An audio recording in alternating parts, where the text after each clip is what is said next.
Bonjour à tous les Disney fans, c'est Rem pour DLP Next. Dans la vidéo d'aujourd'hui, nous allons parler du futur des Walt Disney Studios. En effet, dans la vidéo précédente, nous avons parlé un peu de toute l'historique qui a fait un peu la grandeur de ce parc. Mais si vous vous êtes rendu récemment, vous avez pu vous rendre compte que le parc n'est pas dans un très bon état. Et aujourd'hui, nous allons voir pourquoi.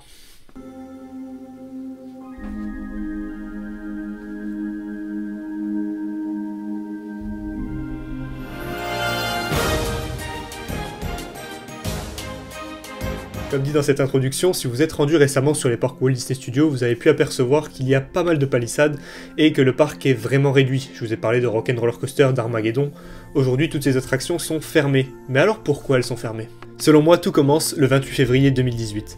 Disneyland Paris fait donc un communiqué où ils annoncent l'extension des Walt Disney Studios pour une valeur totale d'environ 2 milliards d'euros.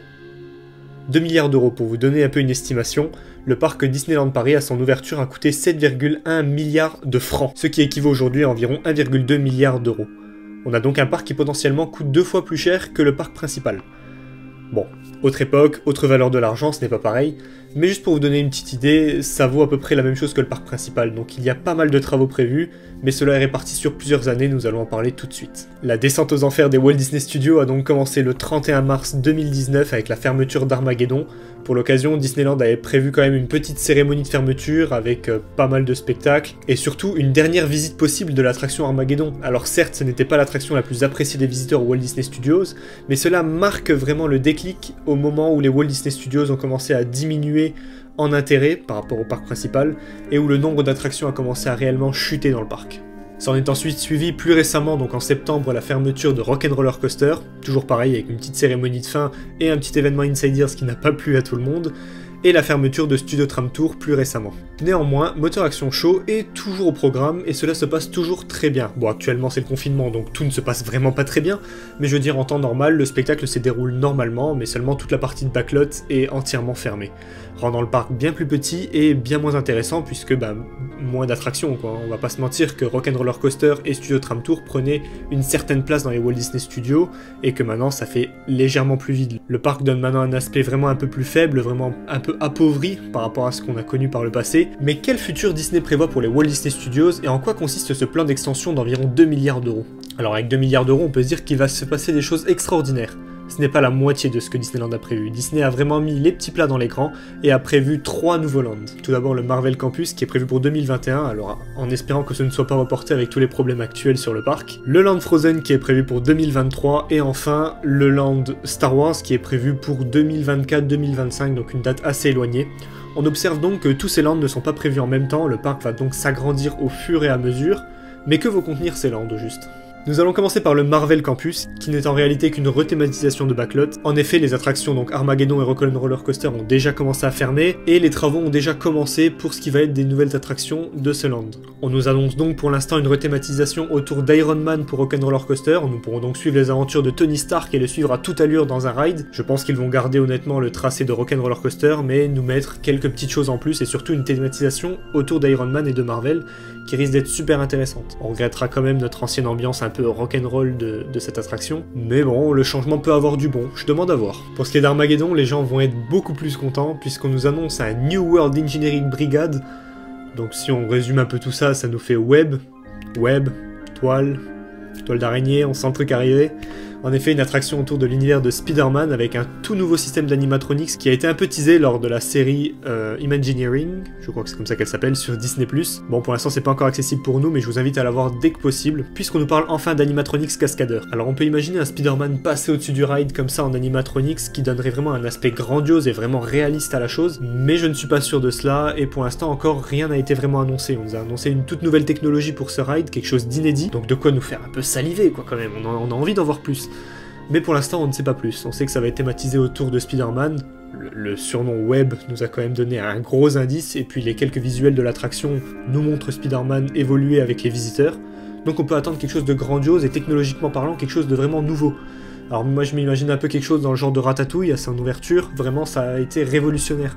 Les gens n'avaient encore jamais vu ça et c'est quelque chose qui pourrait être vraiment intéressant. En tout cas plus intéressant pour certains qu'Armageddon. Pour ce qui est de ce land Marvel, pour l'instant nous n'avons pas d'indication pour Motor Action Show. En effet, il paraît toujours être présent dans le land Marvel, à voir s'il va être thématisé ou carrément supprimé.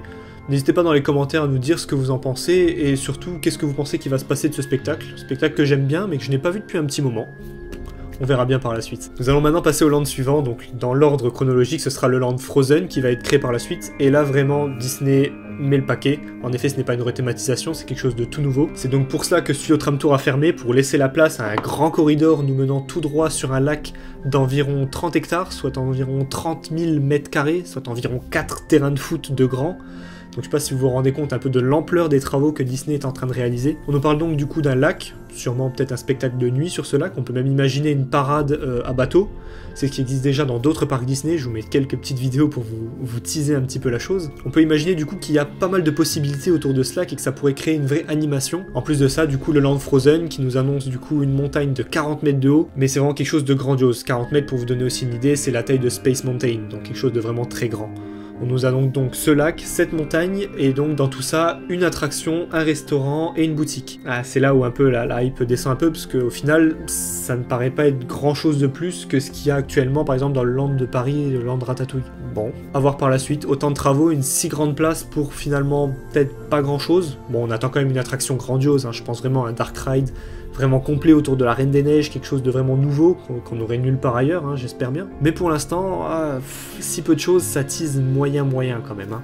À voir ce que les parcs Disney nous ont prévu. Et pour finir, nous avons ce que les fans de Star Wars attendent le plus, le Land Star Wars. Donc on n'a pas vraiment de nom pour l'instant, on a un léger visuel, donc je vous montre ça tout de suite. Mais pour l'instant, on ne sait pas encore à quoi s'attendre. Alors savoir qu'il y a Galaxy Edge, je crois que ça s'appelle, qui a ouvert dans les autres parcs Disney. Donc quelque chose de vraiment grandiose, j'ai l'impression de voir ça partout sur les réseaux sociaux. C'est quelque chose donc que les fans apprécient vraiment beaucoup. Disney a mis le pactole, que ce soit sur le merchandising autour de ça. On peut même observer des petites boissons en forme de grenades qui sont en fait des Coca-Cola. On observe des attractions vraiment qui ont l'air d'être technologiquement monstrueuses et vraiment bien. Maintenant à voir ce que Disney prévoit pour nous, mais bon, on a encore 5 ans devant nous de travaux. Et d'ici là, on aura le temps de profiter du Land Marvel et du Land Frozen, donc on ne sait pas vraiment à quoi s'attendre. Mais on peut être sûr que Disney va mettre le pactole là-dessus. De plus, dans les visuels des autres parcs, on observe par exemple un grand Faucon Millennium qui a l'air d'être prévu aussi pour notre version, si on en croit les plans, et ça peut vraiment donner une envergure énorme au projet. Et moi, ce que j'espère surtout, c'est que cela va retirer un peu l'univers Star Wars du parc principal, bien que j'ai beau apprécier Star Wars, je suis pas un grand fan, je trouve qu'il a une place bien trop importante au sein du parc principal. Star Tour est une attraction géniale, mais Hyperspace Mountain pour moi n'a clairement pas sa place dans le parc principal. Ça vient un peu polluer l'ancien univers Jules Verne qui était pourtant si cher au cœur des fans Disney. Mais bon, on va voir ce que Disney prévoit pour la suite. En attendant, j'espère que ces travaux se passeront dans les meilleurs délais et qu'on pourra profiter au mieux du parc Walt Disney Studios au plus grand de sa splendeur. En attendant, n'hésitez pas à nous mettre dans les commentaires le land que vous attendez le plus. Vraiment, qu'est-ce que vous attendez de ces extensions du Walt Disney Studios? Et est-ce que vous aimeriez voir d'autres choses se mettre en place à Disneyland Paris? Ça serait intéressant un peu d'en débattre dans les commentaires et de voir un peu les avis de chacun. Puisque moi je n'aime pas forcément Star Wars, mais peut-être que vous adorez, vous allez le défendre cœurs et âme et vous allez m'expliquer pourquoi vous le préférez tant que ça aux autres. Je vous invite également à nous suivre sur Instagram, Facebook, Twitter, donc @DLPnext, on s'appelle comme ça partout, et on n'hésitera pas à débattre avec vous de tous les sujets. Je vous donne rendez-vous également sur la chaîne YouTube pour une prochaine vidéo, sûrement axée autour du pin trading et des pins en général, puisque du coup j'ai envie un peu d'en parler et on a un peu clôturé la boucle des Walt Disney Studios, donc il est temps de parler un peu d'autre chose. En attendant, n'hésitez pas à mettre un petit like sur cette vidéo si cette petite série autour des Walt Disney Studios vous a plu, et à vous abonner aussi si vraiment vous voulez continuer à suivre les vidéos et à découvrir plus de contenu. On se donne rendez-vous très vite sur YouTube, c'était Rem pour DLP Next, ciao!